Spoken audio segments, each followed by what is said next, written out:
Pemirsa, pertanian dengan pola organik menjadi salah satu solusi yang menjanjikan di tengah terbatasnya penguasaan lahan pertanian di perkotaan saat ini.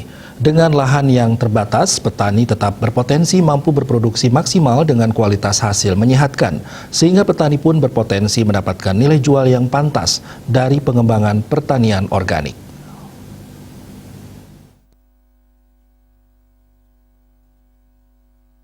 Demikian diungkapkan Camat Tabanan I Gusti Made Dharma Arianta di sela-sela kegiatan pelatihan dan sosialisasi kedaulatan pangan beras melalui pertanian organik plus biodinamik 500. Diinisiasi Yayasan Dharma Narada, YDN bekerjasama dengan pemerintah Provinsi Bali dan pemerintahan Kabupaten Tabanan yang digelar di Balai Penyuluhan Pertanian BPP Kecamatan Tabanan. Kecamatan Tabanan menjadi lokasi terakhir dari rangkaian kegiatan sama yang telah digelar sebelumnya di seluruh kecamatan di Kabupaten Tabanan. Turut hadir dalam kesempatan tersebut Koordinator Penyuluh Pertanian dari Dinas Pertanian Kabupaten Tabanan, Imade Subur, Sekretaris YDN Dewa Gede Agung Krisna Dwipayana, dan 3 orang pemakalah yakni Insinyur Imade Mega Adnyana, MP Imade Sandi, dan Putra Sedana yang memberikan materi pelatihan pembuatan pupuk biodinamik 500. Lebih lanjut, terang Dharma Arianta, saat ini di tengah ancaman alih fungsi lahan untuk bisa mencapai maupun menjaga kedaulatan merupakan suatu tantangan yang cukup berat, khususnya di Kecamatan Tabanan karena potensi untuk terjadinya alih fungsi lahan cukup besar. Bercermin dari kondisi tersebut, menurutnya salah satu cara yang bisa dilakukan adalah dengan pengembangan pertanian organik. Diungkapkan pula agar masyarakat mampu memanfaatkan kelor sebagai tanaman yang memiliki segudang manfaat. Selaku camat kan karena di kota, ini kan menjadi sebuah tantangan sebenarnya menarik karena kota sekarang kan sudah banyak beralih fungsi lahannya. Sehingga salah satu cara yang paling penting adalah bagaimana menumbuhkan spirit entrepreneur di antara para petani muda.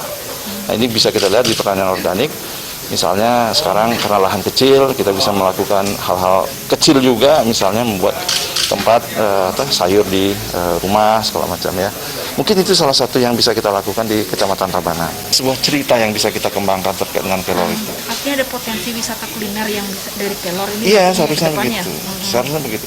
Ketika kelor bisa diceritakan, ini kan menjadi hal yang menarik nih. Selama ini kan kelor tidak mempunyai cerita, hanya dikatakan hanya sekedar suplai kebutuhan pokok saja gitu. Tapi cerita sesuai dengan taruh permanenya itu apa? Imade Subur berwakilan Dinas Pertanian Kabupaten Tabanan mengatakan di kawasan Kecamatan Tabanan sistem organik sebenarnya sudah mulai dicoba di sejumlah subak. Hanya saja bertahap diawali dengan kawasan pertanian ramah lingkungan. Itu disebabkan karena lahan pertanian di perkotaan ini berpotensi dicemari oleh sampah anorganik atau sampah plastik, termasuk dalam hal pengairan yang sudah bercampur dengan limbah kimia. Tentunya kita harus berkolaborasi dengan teknik pertanian yang modern, yaitu bagaimana kita bisa meningkatkan atau mempertahankan produk pertanian melalui lahan yang sempit ini supaya produksinya meningkat. Mungkin dengan pemanfaatan pot, dengan bahan-bahan organiknya semua, kemudian dengan hidroponik, itu nanti untuk artinya mempertahankan produktivitas lahan yang untuk menghasilkan sesuatu produksi.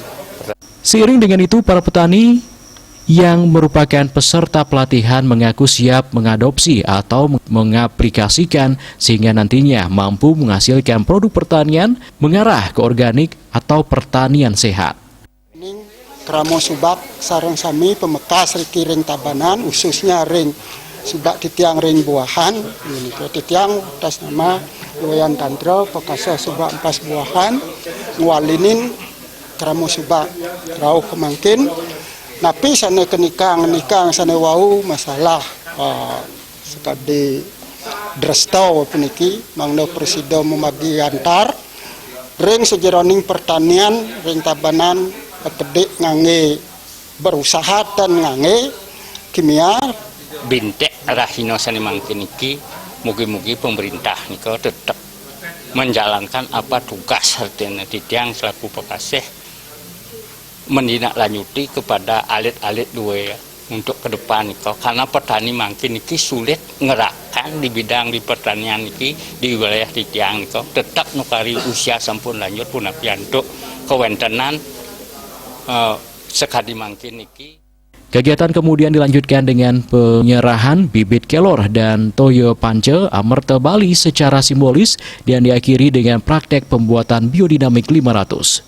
Desa Karyani dan Saputra, Bali TV.